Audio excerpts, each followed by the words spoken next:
یہ اینالیزا میشیل نامی ایک لڑکی کی کہانی ہے۔ اس کہانی پر ایک مشہور ہارر فلم ایگزورسزم آف ایملی روز بھی بن چکی ہے۔ دوستو، اینالیزا میشیل نامی اس لڑکی کا تعلق جرمنی سے تھا۔ یہ لڑکی 21 سپٹمبر 1952 کو یعنی 21 سپٹمبر 1952 کو کلنگبرگ جرمنی میں پیدا ہوئی تھی۔ اس کا باپ ایک پریسٹ بننا چاہتا تھا اور وہ اپنے بچوں کو بھی اسی ماحول میں تربیت دے رہا تھا۔ اینالیزا میشیل جب 17 سال کی ہوئی تو اس کے ساتھ عجیب و غریب واقعات کا سلسلہ ہونا شروع ہو گیا۔ اس کو مختلف آوازیں سنائی دیتی تھیں اور ان آوازوں کو سن کر یہ شدید غصے میں آ جاتی اور لوگوں کو مارنا شروع ہو جاتی تھی۔ اس کو اپنے آس پاس سے جلنے کی سمیل بھی آتی جو کہ اس کے گھر والے بھی محسوس کرتے تھے۔ اینالیزا کی عمر اس وقت صرف 17 سال تھی۔ اس کو اس کے ماں باپ ایک سائیکیاٹرک کلینک میں لے گئے جہاں ڈاکٹرز نے اس کو گرینڈ مال ایپیلیپسی نامی ایک بیماری ڈائگنوز کی۔ اس کا علاج شروع ہو گیا لیکن اس کی حالت مزید بگڑتی چلی گئی۔ ڈاکٹرز اس کو زیادہ تر بے ہوش ہی رکھتے تھے لیکن گھر واپس جا کر اس کی حالت پھر سے خراب ہو جاتی۔ اگلے کچھ مہینوں میں اس لڑکی کی ایسی حالت ہو گئی کہ کوئی اس کے پاس جانے سے بھی گھبراتا تھا۔ یہ مکھیاں، مکڑیاں اور کوئلے تک کھانا شروع ہو گئی، یہاں تک کہ ایک دفعہ اس کو ایک مرے ہوئے پرندے کا سر تک کھاتے ہوئے دیکھا گیا۔ اس کی فیملی کو اس کے کمرے کی دیواروں سے اس کی چیخوں کی آوازیں آتی رہتی۔ یہ چیخیں گھنٹوں تک جاری رہتی تھیں۔ یہ مختلف آوازوں اور زبانوں میں باتیں کرنا شروع ہو گئی۔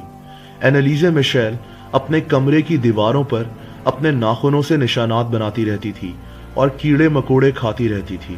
یہ اپنے گھر والوں کے سامنے خوفناک طریقے سے اشارے کرتی جیسے کوئی اس کے ساتھ موجود ہو۔ اس کی بہن کے مطابق ایک دفعہ اس نے اپنے ہاتھ میں سیب پکڑا اور اس سیب کو اپنے ہاتھ سے کرش کر دیا۔ دوستو، اینالیزا میشیل کے ماں باپ اس کی حالت دیکھ کر سخت پریشان تھے۔ ڈاکٹر سے مایوس ہو کر انہوں نے ایک پریسٹ کو گھر بلانے کا فیصلہ کیا۔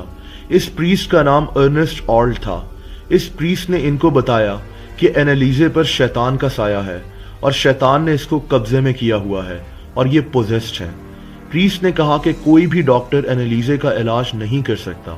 پریسٹ نے فیصلہ کیا کہ وہ اینالیزا میشیل کے ساتھ ایگزورسزم کرے گا۔ دوستو، ایگزورسزم کسی بھی ڈیمن یا شیطان کو کسی انسانی جسم سے نکالنے کو کہا جاتا ہے، لیکن اس وقت جرمن قانون اس بات کی اجازت نہیں دیتا تھا۔ چنانچہ اس ایگزورسزم کو راز میں رکھنے کا فیصلہ کیا گیا۔ اس لڑکی کے ماں باپ نے اینالیزا کو ڈاکٹر کے پاس مزید نہ لے جانے کا فیصلہ کیا اور اس کا علاج رکوا دیا اور صرف اس پریسٹ سے اس کی ایگزورسزم کرانے کا فیصلہ کیا۔ دوستو، 24 سپٹمبر 1975 کو یعنی 24 سپٹمبر 1975 کو پہلی دفعہ اینالیزا میشیل کے ساتھ ایگزورسزم کی گئی اور اگلے 10 ماہ میں 67 دفعہ پریسٹ نے اس لڑکی کے ساتھ ایگزورسزم کے سیشنز کیے۔ اس ایگزورسزم میں جب اینالیزا میشیل سے پوچھا گیا کہ اس کے جسم میں کون موجود ہے تو اس کی طرف سے جواب آیا کہ اس کے جسم میں 5 ڈیمنز موجود ہیں جن کا نام اس نے لوسیفر، کین، جوڈاس، ہٹلر اور نیرو بتایا۔ یہ اس ایگزورسزم میں مختلف آوازوں میں باتیں کرتی اور کئی بار ایسی زبانوں میں باتیں کرتی تھی جو اس کو آتی ہی نہیں تھی۔ دوستو، ان سیشنز کی آڈیو ریکارڈنگز بھی کی گئیں جن میں اینالیزا میشیل کی آوازیں ریکارڈ کی گئیں جو کہ یوٹیوب پر موجود ہیں، لیکن یہ ریکارڈنگز اتنی عجیب اور خوفناک ہیں کہ آپ ان کو نہ ہی سنیں۔ اس کی ایگزورسزم کے دوران لی گئی کئی ایسی عجیب و غریب تصویریں بھی موجود ہیں جو میں نے یہاں شیئر کرنا ٹھیک نہیں سمجھا۔ دوستو، 1975 سے 1976 تک 10 ماہ کی ایگزورسزم کے بعد 1 جولائی 1976 کو یعنی 1 جولائی 1976 کو اینالیزا میشیل کی موت واقع ہو گئی۔ اس کی موت کی وجہ مال نیوٹریشن اور ڈی ہائیڈریشن بتایا گیا، یعنی یہ کھانا اور پانی نہ پینے کی وجہ سے شدید کمزور پڑ گئی تھی اور اس کی موت واقع ہو گئی۔ اپنی موت کے وقت حیرت انگیز طور پر اس کا وزن صرف 30 کلو تھا۔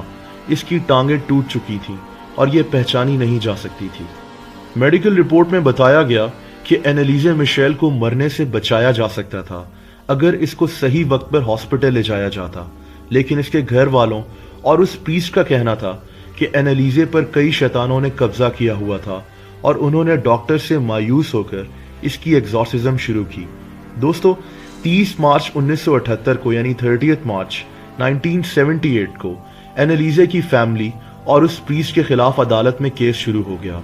इस केस ने उस वक्त दुनिया में हलचल मचा दी थी। दुनिया के हर अखबार ने इस केस को कवर किया। अदालत की कार्रवाई के दौरान एनालिजा की एग्जॉर्सिज्म की टेप्स और उसकी खौफनाक आवाजें अदालत में सुनवाई गईं। एनालिजा मिशेल की एग्जॉर्सिज्म की तस्वीरें भी अदालत में दिखाई गईं। एनालिजा के डॉक्टर्स ने अदालत में आकर गवाही दी कि एनालिजा बीमार थी और उसकी मौत को बचाया जा सकता था। लेकिन एक डॉक्टर ने अदालत में एक इंतहाई अजीब बात बताई, और वो ये कि एक दफा जब वो एनालिजा को इंजेक्शन लगा रहा था तो एनालिजा ने उसको देखकर मुस्कुराया और कहा कि शैतान पर कोई इंजेक्शन असर नहीं कर सकता। दूसरी तरफ प्रीस्ट और एनालिजा के माँ बाप दोनों इसी बात पर बज़िद थे कि एनालिजा को शैतान ने कब्जे में लिया हुआ था, और उसका सबूत उन्होंने उन रिकॉर्डिंग्स को बताया जो एग्जॉर्सिज्म के दौरान ली गई थी। इनके मुताबिक एनालिजा की मौत की वजह से वो उन शैतानों के कब्जे से आज़ाद हो गई थी। अदालत में ये ट्रायल पूरी दुनिया में काफ़ी मशहूर हो गया था। अदालत ने तमाम दलाइल सुनने के बाद प्रीस्ट को 6 महीने कैद की सज़ा सुनाई। अदालत के मुताबिक एनालिजा को हॉस्पिटल ले जाकर उसको मरने से बचाया जा सकता था, जबकि प्रोसिक्यूटर का कहना था कि असल कसूर एनालिजा के माँ बाप का है और सज़ा उनको देनी चाहिए। लेकिन अदालत ने एनालिजा के माँ बाप को इस केस से बरी कर दिया। दोस्तों, इस ट्रायल के बाद लोगों ने एनालिजा मिशेल की कब्र को एक मजहबी रंग दे दिया और आज तक लोग इसकी कब्र देखने के लिए जाते हैं। एनालिजा मिशेल के घर को इसके माँ बाप के मरने के बाद किसी ने इस्तेमाल नहीं किया, लेकिन हैरत अंगेज तौर पर 2013 में इस खाली घर में आग लग गई। वहां के लोकल लोगों ने इस आग को भी एनालिजा के केस से जोड़ दिया और कई किस्से कहानियां बना ली। दोस्तों, एक और दिलचस्प बात यह भी है कि एनालिजा मिशेल के मरने के 2 साल के बाद स्विट्जरलैंड से ताल्लुक रखने वाले एक डॉक्टर ने इंकशाफ किया कि एनालिजा को एपिलेप्सी नामी बीमारी कभी थी ही नहीं, लेकिन फिर भी जर्मनी के लोकल डॉक्टर्स इसको एपिलेप्सी की दवाइयां देते रहे, जिसकी वजह से इसकी सेहत और इसके दिमाग का तवाज़ुन बिगड़ गया और इसका ये हाल हुआ। हकीकत जो भी हो, एनालिजा मिशेल पोजेस थी, यानी उस पर शैतानों का कब्जा था, या फिर उससे कोई दिमागी बीमारी थी। ये ना तो कोई अदालत साबित कर सकी और ना ही कोई और। दोस्तों, इस केस को अनसॉल्व कहा जाए तो गलत ना होगा, लेकिन एक बात तो तय है कि एनालिजा मिशेल के इस केस ने दुनिया को इंतहाई हैरत और खौफ में मुब्तला कर दिया था। 2005 में इस खौफनाक और अजीबो गरीब केस के ऊपर एग्जॉर्सिज्म ऑफ एमिली रोज नामी एक फिल्म भी बनी, जिसका मैं आपको बता चुका हूँ। ये film number 1 box office hit साबित हुई। ये भी कहा जाता है कि एनालिजा मिशेल के केस के बाद जर्मनी में चर्चेस और प्रीस्ट को एग्जॉर्सिज्म करने से रोक दिया गया और ये ऐसा आखिरी केस साबित हुआ। दोस्तों, इस केस की इसलिए भी अहमियत समझी जाती है क्योंकि जर्मनी में पिछले 400 साल से एग्जॉर्सिज्म करने की रिवायत थी। अगर कोई दिमागी तौर पर बीमार भी हो जाता तो लोग उसको भी हॉस्पिटल ले जाने के बजाय प्रीस्ट के पास ले जाते, और कहा जाता है कि इसकी वजह से कई जानें भी ज़ाया हो चुकी थीं। जैसा मैंने आपको बताया कि वहाँ के लोग एनालिजा मिशेल को एक बहुत नेक इंसान समझते हैं और इसकी कब्र को इन लोगों ने एक मजहबी जगह मान लिया है। दोस्तों, इस वीडियो का मकसद आपको सिर्फ तारीख की इस अजीबो गरीब कहानी से आगाह करना था। हकीकत क्या है ये अल्लाह ताला जानता है। अगर आपको इस केस के मुतालिक मजीद जानना है तो आप इस पर बनी हुई movie exorcism of Emily Rose देख सकते हैं, या फिर इंटरनेट या यूट्यूब पर इस केस के मुतालिक देख या पढ़ सकते हैं। मुझे उम्मीद है कि आपको ये वीडियो पसंद आई होगी। ऐसी मजीद दिलचस्प वीडियोस देखने के लिए इस चैनल को सब्सक्राइब करना मत भूलिएगा, और जैसा मैं आपको हमेशा कहता हूँ कि सब्सक्रिप्शन बटन के साथ आपको एक बेल आइकन बना नजर आएगा, एक घंटी बनी नजर आएगी। अगर आप उस घंटी पर क्लिक कर देंगे तो इस चैनल की सारी नई वीडियोस आप तक पहुंचती रहेंगी।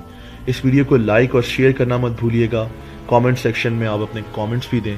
अपना बहुत ख्याल रखें। अल्लाह हाफिज़।